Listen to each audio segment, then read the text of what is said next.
ఓం నమః శివాయ. శంభుధ్యాన వసంత సంగిని హృదారామే గజీర్ణచ్చదా స్రస్తా భక్తిలతాచ్చటా విలసితా పుణ్యప్రవాళశ్రితా దీప్యంతే గుణకోరకా జపవచ పుష్పాశ్చ సద్వాసనాః జ్ఞానానందసుధామరందరహనీ సంవిత్ఫలాభ్యున్నతిః. ఆచార్యులు ఈ శ్లోకంలో ఒక్కసారి నా హృదయం అనే ఉద్యానవనంలో అడుగు పెడితే ఏం జరుగుతుంది అనేది చక్కగా బోధిస్తున్నారు. గత శ్లోకంలో పరమేశ్వర పాదాలే ఒక భవనంగా చేసుకొని మనస్సు ఎప్పుడు ఆ భవనంలోనే ఆనంద స్వరూప అనుభవం ఎలా ఉంటుంది అనేది రుచి చూపించారు. ఇప్పుడు ఏం చెప్తున్నారంటే ఆ భవనము అది చెప్పగానే ఆ భవనానికి ముందుగా ఒక ఉద్యానవనాన్ని ఊహిస్తూ మనకి బోధ చేస్తున్నారు. అంటే మనకి ప్రతి భావన, ప్రతి ఆలోచన, కనిపించే దృశ్యం అంతా శివమయం అనేదిగా గోచరించేందుకు మనకి ఇలాంటి బోధలన్నీ అందిస్తూ ఇలాగా పరమశివుణ్ణి ధ్యానిస్తూ స్తోత్రిస్తూ ఎలా ఉండాలి అనేది సాధన చెప్తున్నారు. ఆ భవనానికి ముందుగా ఒక ఉద్యానవనాన్ని ఊహిస్తూ ఉన్నారు. ఆ ఉద్యానవనంలో పరమేశ్వరుణ్ణి ఊహిస్తే ఎంత ఆనందమో మనకి దాని గురించి తెలియచేస్తూ చెప్తూ ఉన్నారు. ఏమంటున్నారు? శంభుధ్యాన వసంత సంగిని అంటున్నారు. అంటే ఉద్యానవనానికి వసంతకాలం అనేది ఎంతగానో చెప్పుకోదగ్గ కాలం, ఇది అందరికీ తెలుసు. అలాగే మనసుకి పరమేశ్వరుణ్ణి ధ్యానించడమే వసంతకాలం. అలాగా సమన్వయం చేసుకుంటూ ప్రతి క్షణం, ప్రతి ఆలోచన, ప్రతి శ్వాస భగవన్మయం కావాలి. ఈ విషయాన్ని మనం ఎలా ఊహించుకోవాలి, ఎలాగ భగవతత్వానికి దగ్గరవ్వాలి అనే దాని గురించి చక్కగా శోధన, మన లోపల శోధన జరిగేట్లుగా బోధిస్తున్నారు. ఇంకా ఏమంటున్నారు? హృదా రామేగ జీర్ణచ్చనాః. వసంతకాలంలో కొత్త చిగుళ్లతో, కొత్త ఆకులతో నిజానికి ఉద్యానవనం పరవశంగా కనిపిస్తుంది. అలాగే చూస్తూ ఉంటే మనసుని పరవశింపచేస్తుంది. ఇంకా పాత ఆకులు అంటే పండుటాకులు, ఈ పాత ఆకులు పండుటాకులు అనేవి రాలిపోతాయి. కొత్త ఆకులతో ఆ ఉద్యానవనం చిగురిస్తూ ఉంటుంది.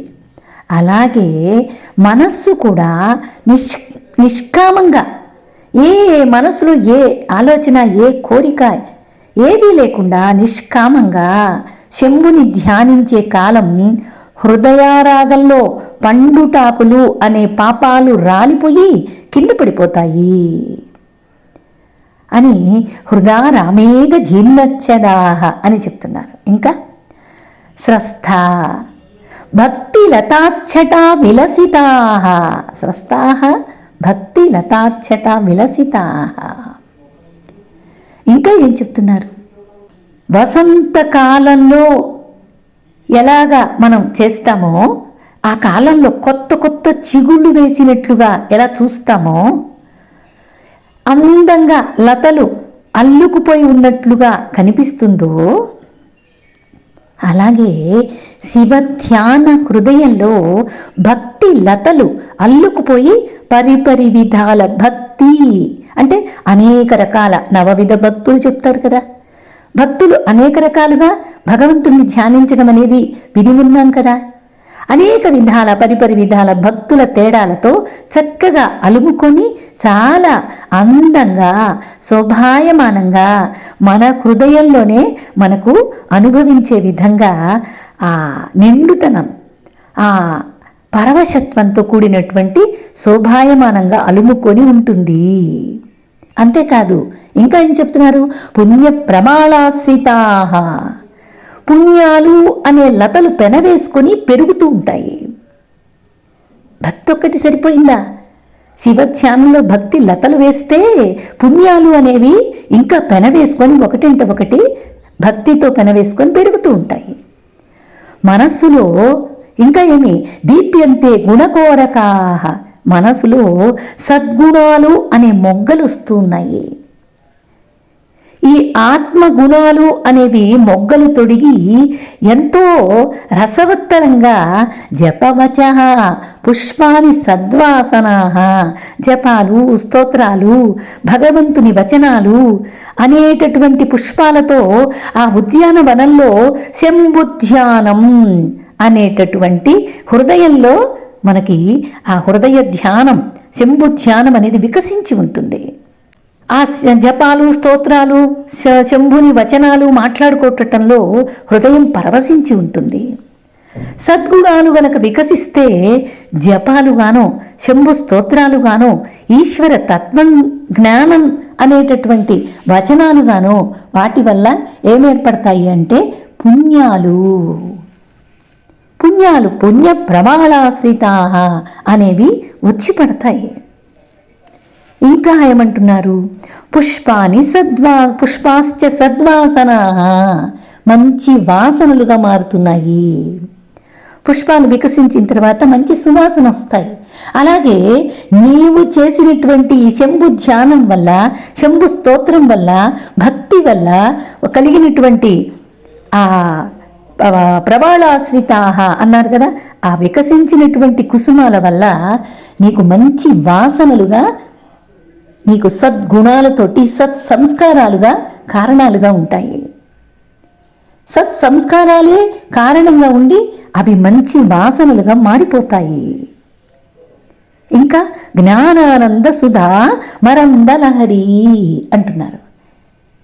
అంటే వసంతకాలంలో పూచే పూలు ఎంత మంచి వాసనలు వెదజల్లుతాయో అలాగే ఇవి మంచి సంస్కారాలు వెదజల్లుతూ ఉంటాయి.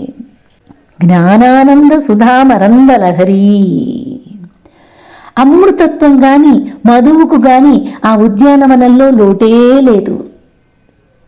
పువ్వులోని మకరందం అనేది ఎలా దొరుకుతుందో అలాగే ఈ హృదయంలో కూడా జపాలు స్తోత్రాలు అలాగ చేసి ఆగిపోకుండా వసంతకాలంలో వచ్చేటటువంటి ఫలాల్లాగా సంవిత్ ఫలాభ్యున్నతి, అభ్యున్నతమైనటువంటి శంభుధ్యానం అనే వసంతమే రావాలి. కానీ మనకింకా బ్రహ్మజ్ఞానం అనే ఫలితాలు అభ్యున్నత పదవికి అందుకుంటాయి.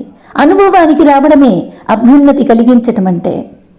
బ్రహ్మజ్ఞానం అనే ఫలితం వచ్చిన తర్వాత ఇంకా ఆ అనుభవాన్ని పొందిన తర్వాత ఇంకేం కావాలనిపిస్తుంది? ఇది ఈ శ్లోకంలో మనకు ఆచార్యులు చెప్తున్నారు. ఒక్కసారి పరమేశ్వర ధ్యానం రుచిని అనుభవిస్తే ఎవరికి వారికే తెలిసిపోతుంది.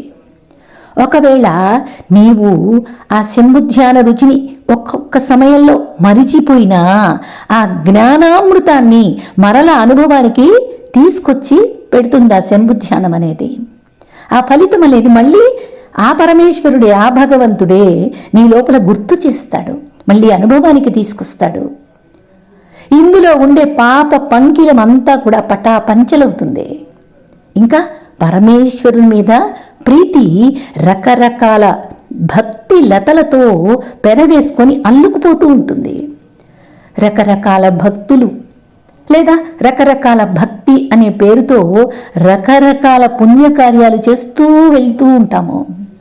ఆరాధన చేయడం, పూజ చేయడం సహజంగా జరిగిపోతూ ఉంటూ ఉంటాయి.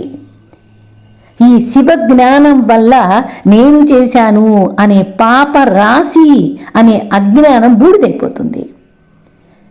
దీనివల్ల పాప సంస్కారాలు నశించిపోతాయి.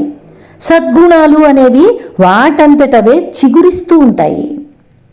గుణరాహిత్య స్థితికి చేరుకొని ఇంత సంస్కారం వచ్చిన తర్వాత వాళ్ళకి, ఎవరి అనుభవానికి వాళ్ళకి ఒకంత ఆశ్చర్యం కలుగుతుంది. ఇంత జ్ఞాన సంస్కారాలను గమనిస్తూ ఉంటుంది. ఏమిటది? లోపల శంభుధ్యానం చేసేటటువంటి హృదయస్థానం. ఇలా ఈ జ్ఞాన సంస్కారాలను గమనిస్తూ సాక్షిగా ఇంతకాలం చూస్తూ ఉండగలిగే నేర్పు ఎందుకు చేయలేకపోయామా, సమయాన్ని ఎందుకు ఇంత వృధా చేశామా అనే ఆశ్చర్యము కలుగుతూ ఉంటుంది. ఎలాగైతే ఈ పువ్వు పరిమళం అనేది వికసిస్తుందో ఉద్యానవనంలో, అలాగే ప్రతి చర్యలో జ్ఞానం అనేది సాక్షిభూతంగా ఫలితాన్ని మనకి అందిస్తూ ఉంటుంది. పాప సంస్కారాలు జ్ఞానాగ్ని అనే దానిలో నశించిపోతాయి. జ్ఞానానికి తప్పనిసరిగా రావలసినటువంటి అమృతత్వం అనేది తప్పనిసరిగానే సిద్ధిస్తుంది. ఫలితం అద్భుతంగా ఉంటుంది. పరమేశ్వరుడు ఉద్యానవనంలో ఉంటే ఎంత చక్కగా, ఎంత అందంగా ఉంటుంది, ఎంత మనోహరంగా ఉంటుంది అని ఆచార్యుల వాళ్ళు చాలా హృదయంగా ఈ ఉపదేశాన్ని మనకి బోధ చేశారు. ఆనందం అనే మధువు ఏరులై పారుతుంది. ఆ మధువుకి లోటే లేదు ఉద్యానవనంలో అన్నారు కదా, అమృతత్వానికి లోటే లేదు అన్నారు కదా. మనకి శంభుధ్యానంలో ఎంత అభిరుచి, ఆనందం, అమృతత్వం అనేది, ఈ మధువు అనేది ఏరులై పారుతుంది. సాధకుడు ఏమాత్రం శ్రమ లేకుండా శంభుధ్యానం అనే మనోహరమైనటువంటి ఉద్యానవనంలో ప్రవేశించి ఆ జ్ఞానామృతాన్ని అనుభవిస్తూ ఉంటాడు అనేది ఆచార్యులు మనకి సులభంగా, ఏమాత్రం కష్టం లేకుండా ఈ శ్లోకంలో చక్కగా అనుభవింపచేస్తూ ఉన్నారు.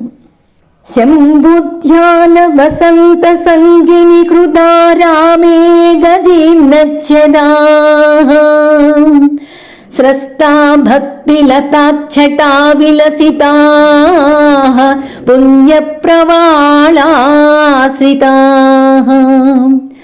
దీప్యంతే గుణకోరకా జపవచ పుష్పాశ్చ సద్వాసనాః జ్ఞానానంద సుధామరందలహరీ సంవిత్ఫలాభ్యున్నతి.